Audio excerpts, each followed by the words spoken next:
5 manga based on real events? Let's go. The first manga I have for you guys is going to be Montage by Jun Watanabe, which is based all around the very real 300 million yen robbery, which occurred on December 10th of 1968 in Tokyo, Japan, and to this day remains as the largest heist in Japanese history that is still unsolved. On that day, a man disguised as a motorcycle police officer stopped a Nippon Trust Bank car carrying almost 100 million US dollars, but translate that into yen, and translate that into 1968 exchange rates. The perpetrator tricked the 4 bank employees by claiming their branch manager's house had been bombed and that their vehicle was rigged with explosives. When the employees exited the car, the man just simply got in and drove off with the money. And to this day, this case still remains unsolved. And that is what the entire premise of this manga, Montage, is kind of all about. It's not a one-for-one exact retelling, but it uses this unsolved mystery as the basis for the story. The story kicks off with 10-year-old Yamato and his friend Miku, who stumble across a dying man in a back alley. The dying man isn't just some random stranger though, he is a gravely wounded detective, and with his last breath, he tells Yamato, "Your father was the one who pulled off the 300 million yen robbery," and then proceeds to warn him to not trust anyone, before he eventually succumbs to his injuries. Shocked by this tremendous event that just happened in front of his eyes, Yamato and Miku swear to keep it a secret. But only a couple days later, Yamato's father is found dead in very suspicious circumstances, but ultimately it's ruled an accident. After that, we fast forward 6 years, where Yamato is now a teenager, and all those childhood events still gnaw at the back of his mind. So with all these questions about his father's death and this ultimate heist, Yamato decides to dig into the past a little bit, pulling Miku along the way as they try to unravel the web of lies that stretches decades back. And from this point on in the manga, you kind of go from the 1968 robbery to present day, and you jump back and forth a lot. So even though it's not 100% like a one-for-one manga based off of this event, it does set up the entire premise for this manga, and it ties in a lot of what actually happened with this story. So if you like mystery mangas and you like real-life true crime, this is something that you're probably going to be very, very interested in. The next manga I have for you guys is going to be a really good one if you are a history buff like me. This one is called Onward Towards Our Noble Deaths by Shigeru Mizuki. It's set during World War II's brutal New Guinea campaign, specifically on the New Britain Islands in 1943.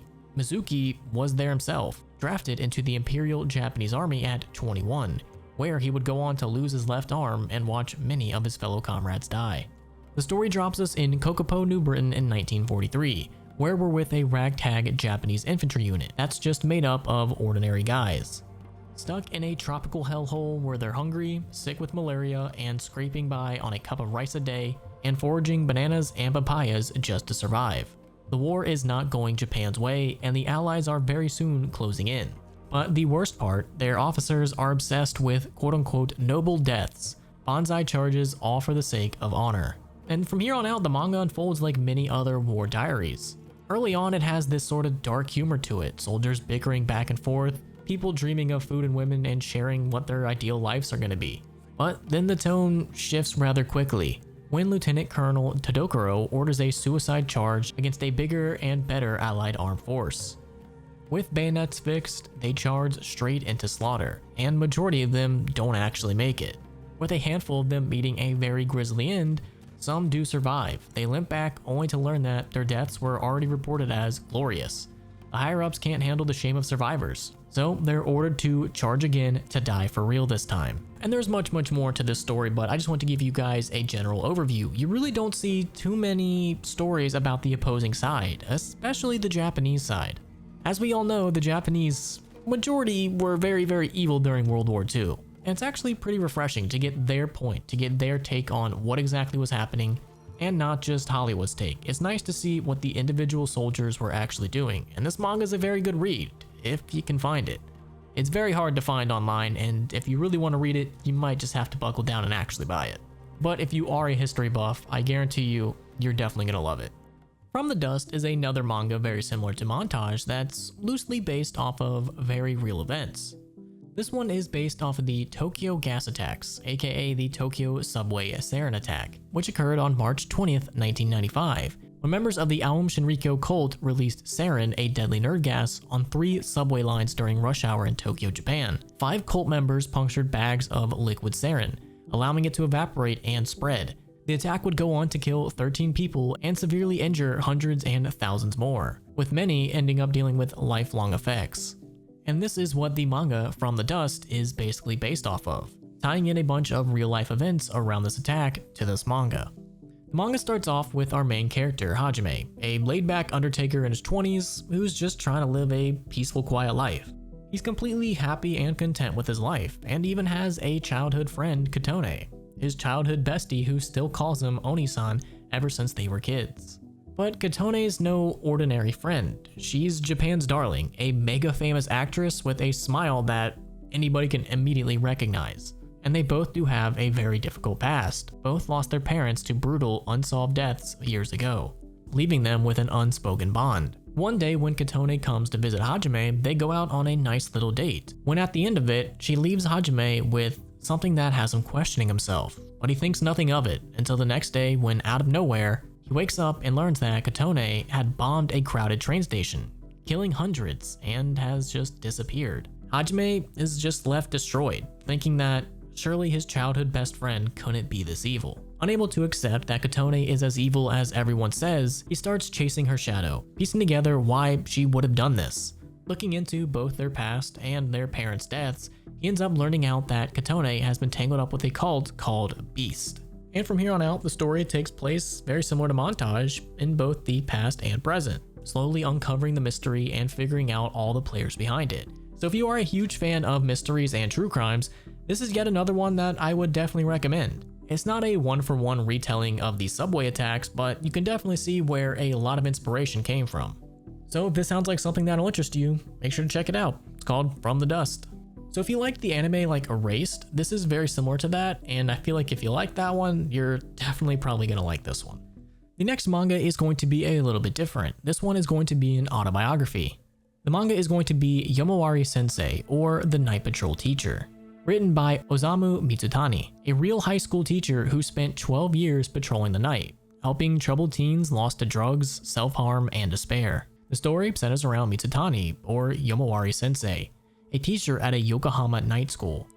By day, he's in the classroom, but at night, he's out there walking the alleys and red light districts, looking for teens in trouble. And I'm talking runaways, addicts, kids cutting themselves to feel something, or just youth who have slipped through the cracks. And our main character isn't like a superhero. He's just a guy with a huge heart that just really wants to help out and make an impact and give these kids a chance that they deserve. And the entire manga is episodic. Each chapter is focused on a new kid and a new struggle. And Mitsutani meets them exactly where they are. A girl selling herself to survive, a boy hooked on drugs, another hiding scars under long sleeves, or any other numerous things that have actually happened to real-life people. And Mitsutani doesn't go out of his way to preach. He doesn't go out of his way to try to force these kids down a certain path.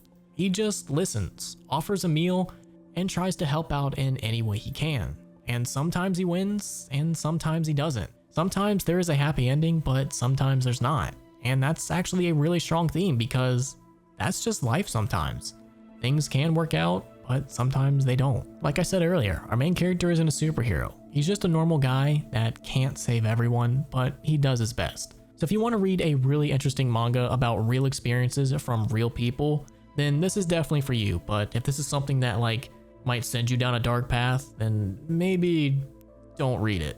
It's a very mature manga and definitely an emotional roller coaster for the good or bad. The last manga I have for you guys is going to be another historical piece. This one is called Barefoot Gen. And this is based off the events experienced by the author Keiji Nakazawa and other survivors of Hiroshima. So it's not an exact one-for-one retelling, but based off of the experiences of him and others. The manga starts in April of 1945 in Hiroshima, Japan. Gen is a scrappy 6-year-old, barefoot, loudmouth, and full-of-life kid. He's got a big family, his dad a sandal maker who hates the war, his pregnant mom, his big sister, and his big brothers. And if you know anything about history in 1945, Japan's not doing too good. They're losing the war, food is scarce, and Gen's family is barely scraping by. And with Gen's father being outspoken against the war, they're all labeled as traitors and ostracized from their neighbors. Then one day at 8:15, the atomic bomb drops. And the author, Nakazawa, doesn't hold back. He tells it exactly how it is.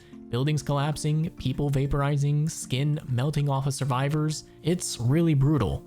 Gen was lucky. He was at school when it happened, shielded by a wall. But he runs home to find some of his family under rubble, burning alive as him and his mother watch, helpless. And soon after, his mother would give birth to a baby girl. But at this point, the city is a complete wasteland. Radiation, starvation, and survivors turning on each other just for food.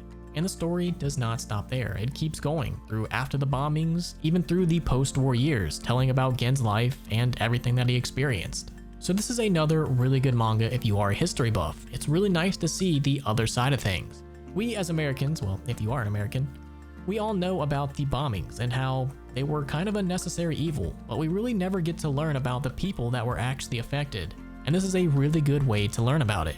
Now the manga is quite old and it's very difficult to find online, but if you can find it, I definitely do recommend it. Barefoot Gen is a really tough read, but it's definitely a necessary one. History should be told exactly as it is and should never be sugar-coated. So again, if you can manage to find it, I would definitely recommend reading it.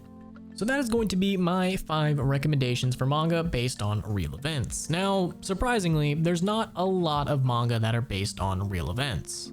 You can find a ton of autobiographies, but in my opinion, I tried to read through a bunch and a lot of those were really boring. So I tried to find like the most interesting mangas that have some ties to real life events, and these were some of the best ones that I could find. But maybe you know about some that I don't, so if you have any recommendations, please put them down there below in the comments. I'm always down to check out some manga that have some real life history to them. And with that said, that's gonna be the video. You can leave now. Bye.